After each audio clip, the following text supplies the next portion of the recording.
Maps have always intrigued me. My early memories of maps come from when I sneaked into my mom's geography classes after my school. I was 4 or 5 at the time. I loved the map and the love continued over time and the drive to explore came further with it. But there has been a particular piece of land that I've always been fascinated about.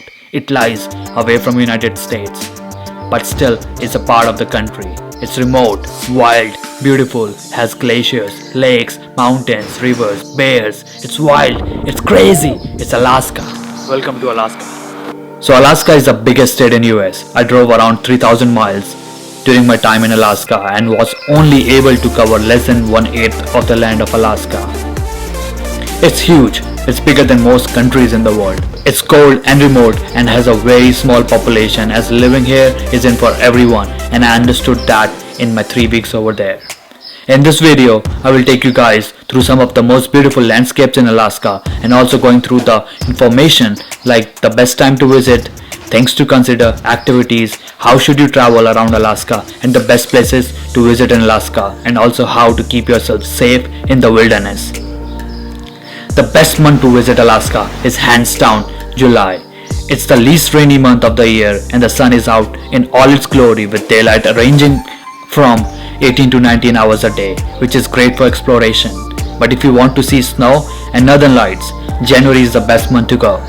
Other great months to visit are May, June and August. I went there in the month of August, and if I go back, I would definitely go back in July. So if you're planning to go, book your tickets right now. Not right now, but after watching this video. I landed in Anchorage, which is the gateway to an Alaskan adventure. I stayed in Anchorage for a few nights, which is by far the biggest city in the state and yet has to offer a lot of adventure.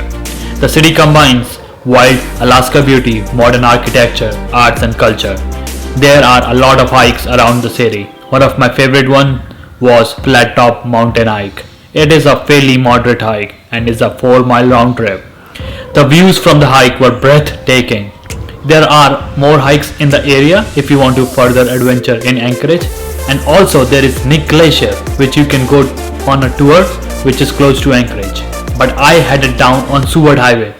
It's pronounced as Seward instead of Seward, which is a beautiful road with amazing landscapes and viewpoints to see some amazing vistas.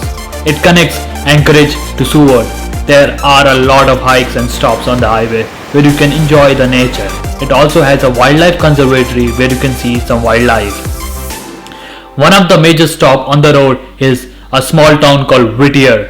It is a 25-minute drive from the highway. The road to Whittier is beautiful, full of lakes, glaciers and waterfalls. This is one of the most beautiful drives in Alaska.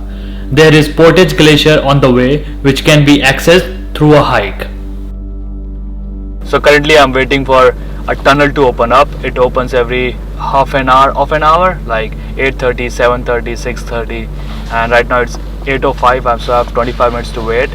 And the tunnel leads to a small town called Whittier. Whittier is between Seward and Anchorage. It's really bad weather. This is the worst weather I've seen in Alaska till now. The way to access Whittier through road or rail is through this 4-mile long single lane tunnel, which is unique in its own way. And I have never seen anything like this before in my life. Nestled between glaciers and lush mountains, Whittier is one of the most beautiful towns in Alaska. You can see amazing tidewater pools, glaciers, mountains, waterfalls and marine wildlife here. The town has less than 300 people living there and most of them live in one building. So I stayed in Whittier, Alaska last night, and there's a campground which is basically free, I guess. I saw a lot of people camping here. There are like waterfalls behind me. There's a glacier around me. There are a few hikes in the area like Emerald Cove Trail and more.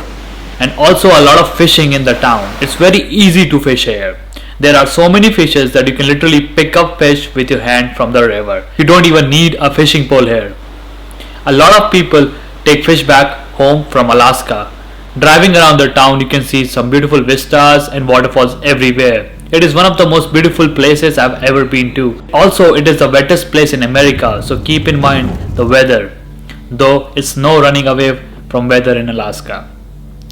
From Whittier, we head down to Seward. Seward is known for its marine wildlife, Kenai Fjords Peninsula, which is home to Exit Glacier and also beautiful Mount Marathon. It is nestled between mountains and the ocean.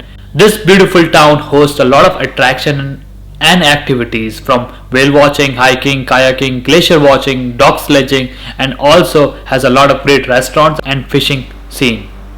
So in front of Kenai Falls National Park, about to enter it, there are two hikes in there. One is Exit Glacier hike, that's a small 2-mile hike, and an 8-mile Hardman Icefield hike. I'm gonna do the easy one. The next destination is Homer, which is around 3.5-hour drive from Seward. The road from Seward to Homer is famous for salmon fishing, and so many tourists come here to fish in the Kenai River. Also, there are a lot of campgrounds close to the river. The drive is absolutely wonderful, and on a clear day you can see mountains around Alaska from the drive. Homer is a beautiful port town. It's overlooking different sets of mountains which meets the ocean. There are a lot of boat tours here which can take you to other islands from here. There are a lot of small islands near Homer. But the focal point here is the Homer Spit, a long strip of land with shops, art galleries, seafood restaurants and beaches. There are campgrounds and RV parks on the Spit as well, and also some beautiful looking houses. I camped here on the Spit. It was windy but beautiful.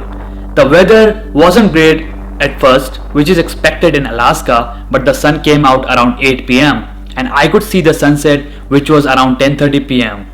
Walking around the Spit is amazing, especially late at night and the sun is still out. You can only do this in a very few places in the world.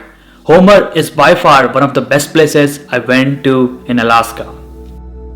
From here, I headed over north to Denali National Park, which is one of the largest national parks in the country and has Mount Denali, also known as Mount McKinley, which is 20,310 feet high and is one of the main attractions of the park, apart from the wildlife.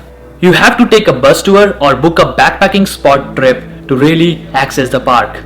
There is only one road that leads to the park and which closes for public at mile 15. I took a bus tour which takes around 6 to 7 hours round trip with stops around the park and also stops for wildlife sightseeing.